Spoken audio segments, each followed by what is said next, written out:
So I've been to see this terrible neurologist, come away very despondent, not understanding, and really upset with the fact he said, we're not looking at anything serious, but not giving me any sort of direction or indication of what's going on, or why on earth my body would be doing this.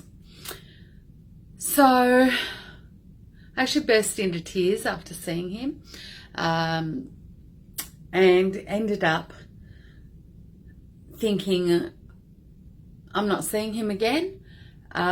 Reached out to my friends, a number of whom are, in the medical community, either as PAs, receptionists, nurses, and just said, hey guys, does anyone know a good neurologist who deals with MS, suspected MS?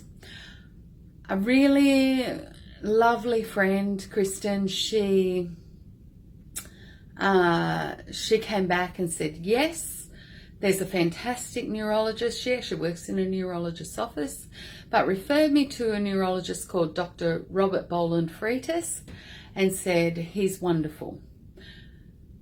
So I went back to my GP and told her about how terrible this other neurologist was in Canberra, and asked for a referral to Dr. Robert Boland-Freitas. In the interim, I've also been prescribed, to go get blood tests, done that. Half of those were not on the PBS, that, $200 blood test here, $300 blood test there. Money's going out everywhere. But then I get in to see Dr. Robert Boland-Freitas, go through the same tests again, those nerve conduction tests and electric shock tests, but what a difference. Explained everything beforehand, was very empathic, really cared about me, spent a long time with me. We get to the end of quite a long consultation, and he sits me down and he says, okay, so given there's definitely a problem, the nerves aren't happy. Your nerves and muscles, they're not happy. Something's happening. He thinks it's one of three things. One, there's some kind of impingement in my spine that is causing the lack of range of movement. I'm like, yeah, fair. Fair enough. Two, MS. Or three, MND. And he winced as he said it. You could see it wasn't something he wanted to have to tell me. So, funnily or coincidentally, I had watched a show just 2 days ago showing a lady with kids who had contracted or been diagnosed with MS.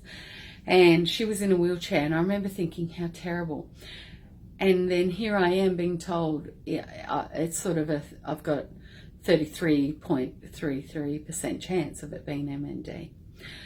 He sent me off for CT scans, a lumbar puncture, more blood tests. So this all became quite a process. So, very interesting. But in the next one, I'll sort of expand more with my husband on the lumbar puncture experience. Fun.